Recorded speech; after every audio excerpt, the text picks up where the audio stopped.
believes I can't sleep.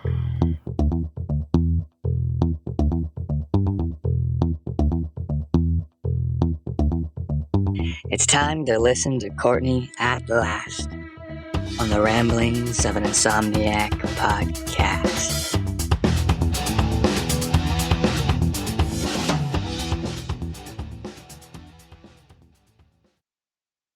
Hello, and welcome to another episode of the Ramblings of an Insomniac. I am Courtney. Hello. Thank you for tuning in. If this is your first time or not your first time, thank you so very much. I appreciate you more than I can say. I know I say it every time. I'm going to continue to say it every time. Every podcast, I'm going to continue to thank everybody for tuning in and listening to me because Lord knows you have many, many other options. You probably have options that are a lot more exciting than my podcast, and certainly a lot more professional and have better quality.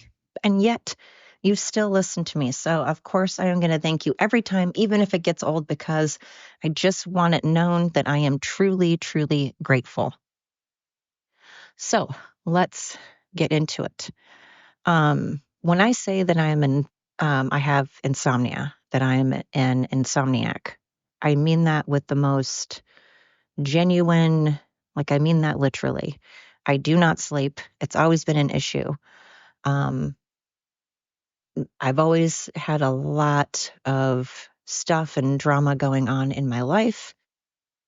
And plus my brain is just wired for sound. It's always just going. But last night was no exception for so many reasons, numerous reasons. Let me first say that right now it might be a little echoey, might be a little weird sounding, but I'm recording from a whole new area, so things might sound a little different than usual. At any rate, many things kept me up last night. I literally tossed and turned and just I could not sleep. One, of course, is the elections. And I'm going to talk about that, but I'm going to talk about something that's on my mind, believe it or not, more than the elections right now.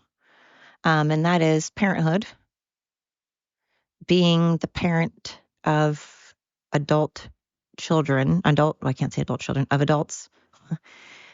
Being the parent of adults is a very different thing. It's hard because you can't really be their parent necessarily. I mean, of course, you're still their mom, you're still their father, but you don't really parent them anymore. You're just kind of their sounding board, and you're there to, if they ask for opinions, if they ask for advice, then, you give it to them. But you can't really shield them anymore. You can't really protect them anymore. And that's super difficult. Yeah. And when you follow through on things that you know you need to follow through on, and you finally get to that point where you're like, I need to follow through and do what I say. I need to stop. Oh my gosh, my brain just went dead. I need to stop enabling. I need to stop enabling and put my actions need to speak louder than my words. I preach that all the time. Actions need to speak louder than words, and I need to not be a hypocrite. I need to follow through. But let me tell you how insanely, extraordinarily difficult that is when you know that with that comes a mass amount of stress because you don't know if your kid is going to, if your son, if your child is going to succeed. You don't know if they're going to be safe. You don't know if they're going to have a meal. You don't know if they're going to fall into bad habits. And nothing is It's the worst feeling in the world when you can't protect your kids. When you feel you just can't do anything and you have to sit back and go, well, I hope to God they're going to do the right thing. I hope they're going to stay safe and be protected. But you know that you have to follow through. It sucks because I am having a panic attack. I am going 1 minute from crying to pacing. My heart is racing. The next minute I'm angry. The next minute I'm trying to just be like, it's okay. I feel like that Jelly Roll song, I'm not okay, but it's going to be all right. But then I'm like, but is it going to be all right? Because my history has shown that it's all right for just a very blink, just a short amount of time until the next thing. And no, I'm not. It's not that thing where you're like, if you just look for yellow taxi cabs, you're only going to see yellow taxi cabs. If you just focus on the negative, you're only going to see the negative. That's not what I do. I'm not that guy. I'm not the guy that's constantly focusing on the negative. I'm the person that's constantly trying to just get up, make my bed, put one foot in front of the other, and do my best and hope and pray that I say and do the right thing, and hope and pray that I don't fuck shit up along the way. And I'm the person that is always trying my best to just smile and be polite regardless of what I have going on, still be a good person and help others in spite of the fact that I might be going through a lot. I'm not saying that to toot my own horn or make it sound like I'm some amazing person. I'm just saying that it is sometimes that's not going to be the case. Sometimes I'm going to get up, I'm going to have great intentions, and I'm going to try my best. And then because I'm human and I'm not a robot, I'm going to cry.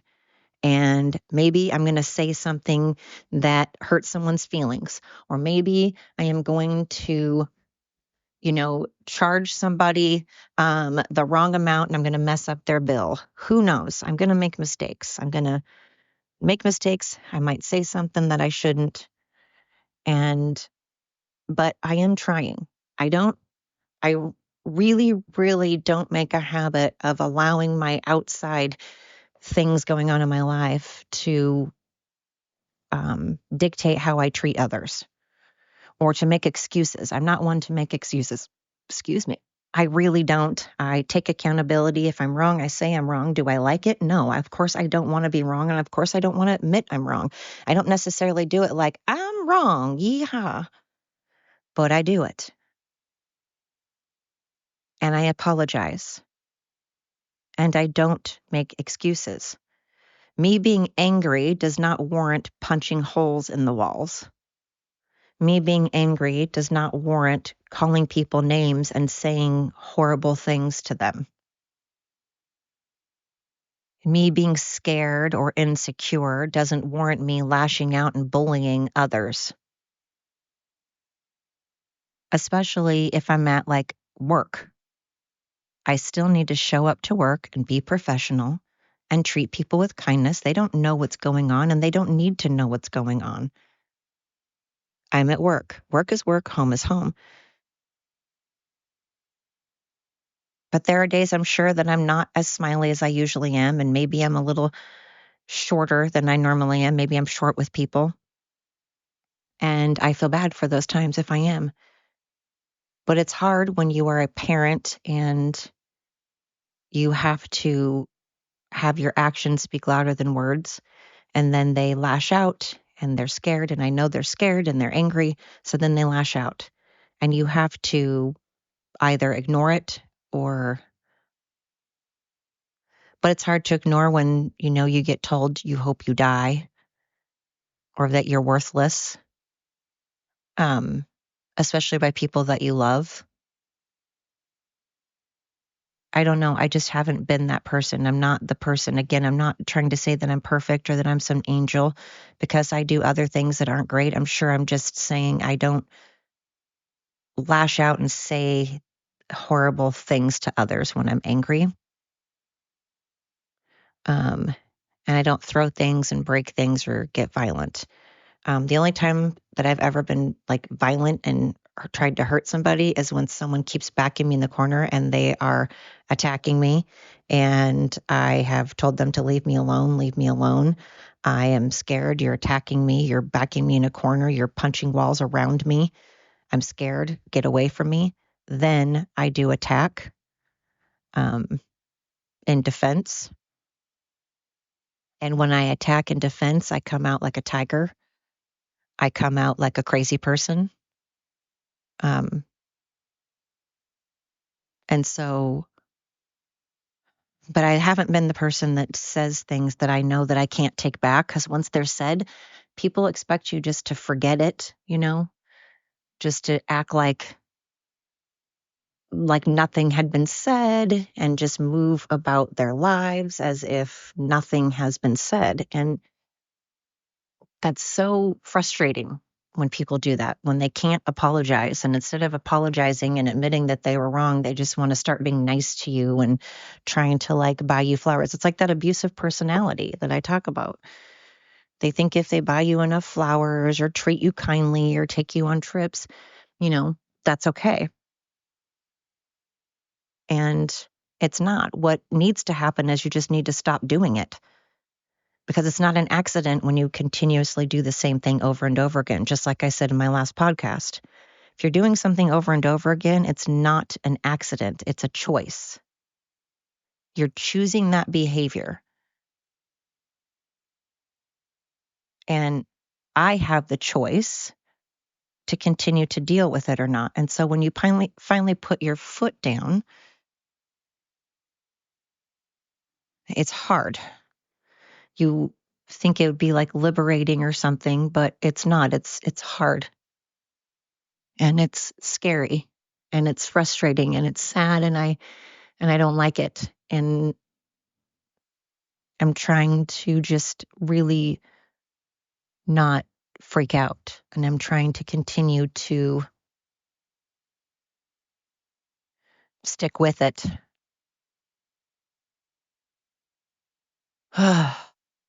I just want peace, Like I said, I came from a alcoholic and drug background, and I have had 3 dads. Only one I call my father, only one I consider my father, Larry. He was my dad, the only one I call my dad, the only one I consider my dad. I do not consider my biological father or my my first stepfather a father at all. Um, but unfortunately, what they all had in common was addiction. And um, it's hard when you grow up around addicts. And I definitely went through a phase where I drank,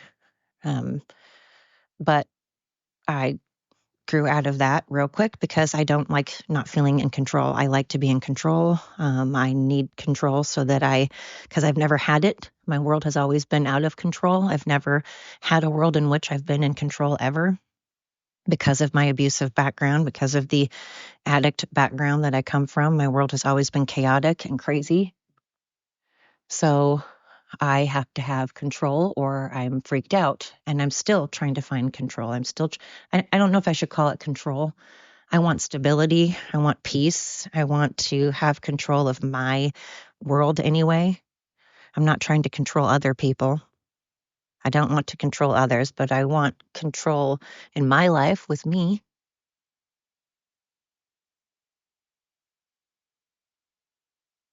I don't know. I can say this, though. I'm sitting here looking outside my window and I have a hummingbird feeder. And there's been this little hummingbird, and I've always had this cool bond with hummingbirds. But there's this little hummingbird just sitting, just perching. He's been there for a while, just chilling out on my porch on the hummingbird feeder, just hanging out. And he's been there for, like 15 minutes now. And one day I was sitting out there and just sitting, and he came within, oh my gosh, like 6 inches of my face and just sat there and flew in front of me. And I didn't move, and I just looked at him in awe, because hummingbirds are just amazing, so amazing. But I just sat there and stared at him and I didn't even move. And he just sat there and flew right in front of me and then took off. And now he's sitting there just perched. He's been there for a while, and I want so badly to open the door and just hang out with him, but I don't want to be talking on my podcast. I don't want the door to scare him. I want him to be chill. Sorry, I had to. Being sidetracked by a hummingbird's a good thing, right? I don't know, you guys. I'm just desperately, all I want is some peace and quiet. I am so tired of being tired, Just tired of being tired. I'm tired of worrying and having that anxiety. When you're constantly worried about your sons and you can't control if anything happens to them or not. And when your life choices, when you've been with partners, when you've been with people that are, um, maybe you didn't make the best choice and you just feel like your world is completely crazy and spinning. It's scary. Oh, Amazon just came. Amazon package. Nice. Um, anyways, sorry, gosh. Oh, wow. Okay. My flowers, I got some fake um, plants. I've learned the hard way that I kill plants. I love them. I want to be surrounded by plants and nature and stuff. But I've learned the hard way that I suck real bad. So don't ever ask me to like water your plants and take care of them because I'm unfortunately a plant killer and I do not do so well. But I just got them delivered and I found these really cool. They actually look real. Normally I hate like fake flowers. I don't like fake flowers. To me, they look fake. They're ugly. They just dust collect. But I found these fake, these artificial, I don't know what you call them. What's the PC? I've never worried about being PC before, but I got these artificial plants and they're like these really tall plants that are like the floor plants and they look kind of like Jurassic Park ferns. I don't know what the hell they're called, but I don't know. They look like big old Jurassic Park palm leaf fern kind of things, but they actually look pretty stinking real. And I was impressed with them. And so I got some and they just got delivered. Anyway, sidetrack again. That's what you get again when you listen to this podcast. Also, my shoes are squeaking really bad. I need to stop pacing.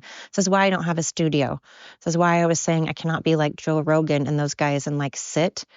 I don't know what I would do if I had to like sit and talk. Like I always pace when I'm on the phone. If I'm on the phone with you, I'm either have you on speakerphone on my Bluetooth in my car. And so I can't pace, of course, because I'm in my car, but I feel like I'm moving because I'm in a car. So that I can do. But if I'm ever talking to you on my phone at home, just know that I am pacing around. I'm walking around. I'm walking around. So doing a podcast sitting down, oh, I don't know if I could do that. Anyway, I have a lot on my mind. And being a mom is amazing and wonderful, and I wouldn't trade it for the world. It's just difficult when you're worried, and when you have to follow through on things and you hope to God that you made the right decision. And when you try to call them to check in on them to see if they're okay and they don't answer, you get worried, you know? So that's on my mind and trying not to cry. I have to work today. Today's usually my day off, but I have to work. And I am really not in the right frame of mind. So it's another day of me having to, smile and wave, boys, smile and wave. And I'm not the only one that has to do it. I'm not trying to boo-hoo and cry. And, I'm not saying I need a cry room or anything. I'm just saying that it's hard. It's hard no matter what. And I've said this before, and I've done this to people before, and I was a real shitball when I did this. But when people compare things, it drives me crazy. I'm aware that there are starving people in the world. I'm aware that there are homeless people in the world. And I'm well aware that there are people out in the universe that have it far worse than myself. I mean, I haven't told everybody about my life. I haven't told everybody about the things that I've been through. And I certainly have not had some wonderful life. It's not one of those, that Christmas movie, It's a Wonderful Life. Like, I have not had the greatest life in the world, but certainly I haven't had the worst either. And I'm aware of that.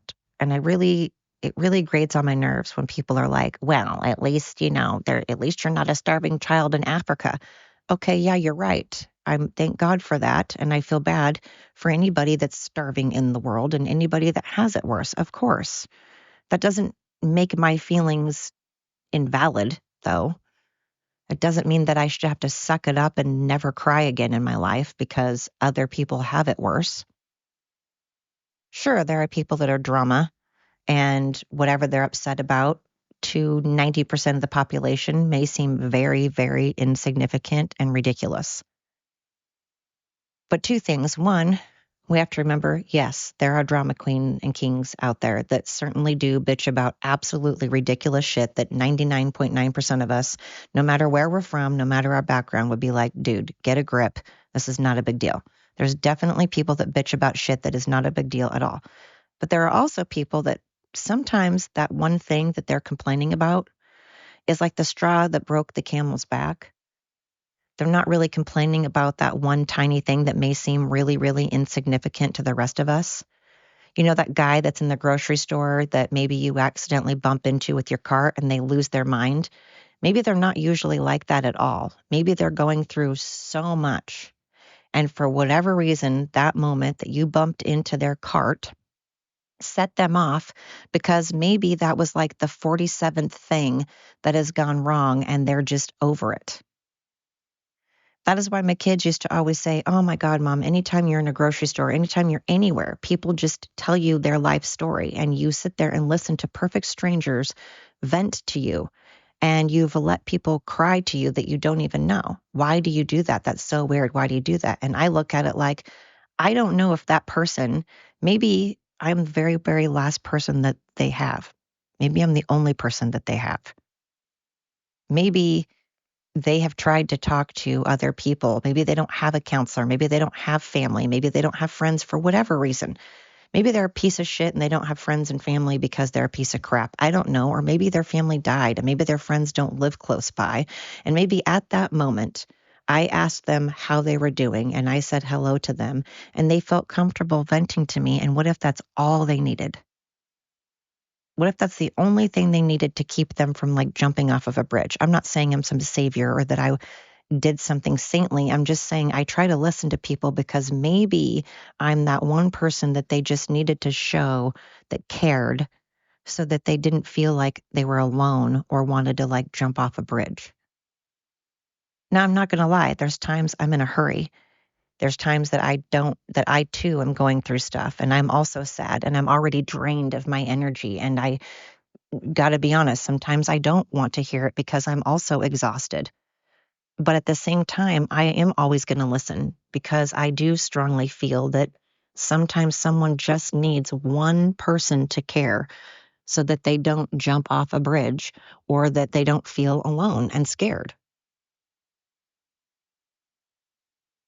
And right now, I'm feeling all kinds of emotions and definitely not sleeping. Ugh. So that's on my mind. On top of the fact that today is election day. Today is November 5th, 2024. Election day, big, big day, huge, huge, as Trump would say, huge. I can't say it like he can, but it's a big effing day, you know? And the shit's going to hit the fan regardless. There's going to be a storm regardless of who wins. The world is going to go bananas and lose their ever living minds. I'm worried sick about Trump's life. I genuinely am worried for his life. There's already been 2 attempted assassinations. I don't want there to be a third attempt, and I certainly don't want there to be a first actual assassination. I don't want them to actually be able to carry it out.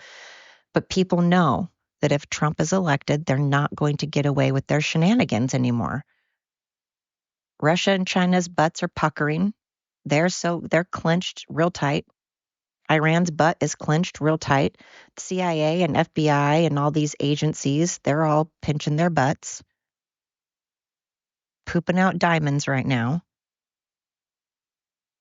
There are many, many people that know, oh shit, I'm not going to be able to get away with all of this nasty corruption and lies. The media is not going to like it because I hope it'd be so rad. It would be so amazing if Vivek was press secretary. Could you imagine if Vivek was press secretary? Oh God, social media and all the journalists, I don't want to call them journalists because none of them are journalists. They are just mouth breathing, I don't know what they are, but these news people, the press that goes into these rooms to go into talk to Vivek, they would not be able to get away with their twisted bullshit that they try to get away with. They're not going to be able to twist his words. They're not going to be able to manipulate him. They're not going to be able to talk over him and try to run over him. They would shit a brick if Vivek was press secretary. I mean, God, it would be amazing. It would be so amazing. I love JD Vance. I think he is insanely humble, respectful, articulate, just a good guy. He's a really good guy. If Kamala wins, oh Lord, I just can't. What are we going to do? A lot is at stake. It's a big day. I'm very, very pissed and annoyed and frustrated that there are states in which you can vote after November 5th.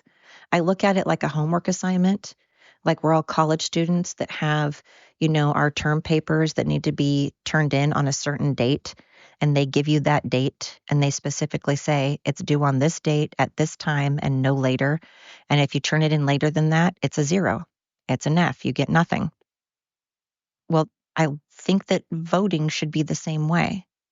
There's no reason whatsoever we need to wait days, plural, to find out who the leader of our country is because procrastination, because people decided, oh, I'm not going to vote. And then when they see that, what the tally is, they're like, oh, dang, shoot, I need to go out and vote.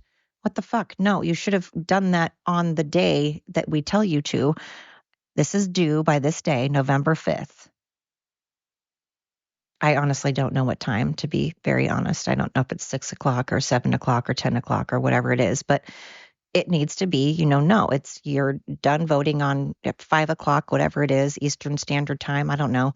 Or your wherever you are in the world, it needs to be November 5th at whatever time. If you don't have your votes in at that time, too bad, so sad, you didn't get to vote. Do better. Time management is an important thing. Responsibility is an important thing. So I'm scared because all these late ballots are going to be coming in and who knows who's counting them. We don't know if they're sitting around knocking a 6-pack back and trying to count. We don't know what's happening. There's already all kinds of viral video and shit going around with people stealing votes, getting into the ballot boxes. Those people need to be in prison. I don't know. It's crazy. This is crazy. It's scary. Tomorrow, if we know by tomorrow, it's going to be a different world out there. And my son is out on the streets of it. And that scares the shit out of me. My son is going to be out on the streets in the thick of all of this shit. and I don't know where he is or if he's safe or not. That is not something that it's hard to sleep. Ugh. A lot of things going on, and I have to work today, so this will be interesting. Anyway, if you haven't voted, why? Honestly, why? Please get out and vote. Go do it. Go do it right now. And make a difference, No matter what way you vote, even if you're voting for Harris, get out there and, well, I'd like to tell you not to vote if you're voting for Harris, but again, I can't be a hypocrite. Voting is important. So do it, What are you waiting for? Hey, so those are some things on my mind, and I will keep you posted on what's going on. I am a little out of it today. I'm trying to wrap my head around so many things. And when you're trying to do that on no sleep and a lot of big changes going on, it makes it hard,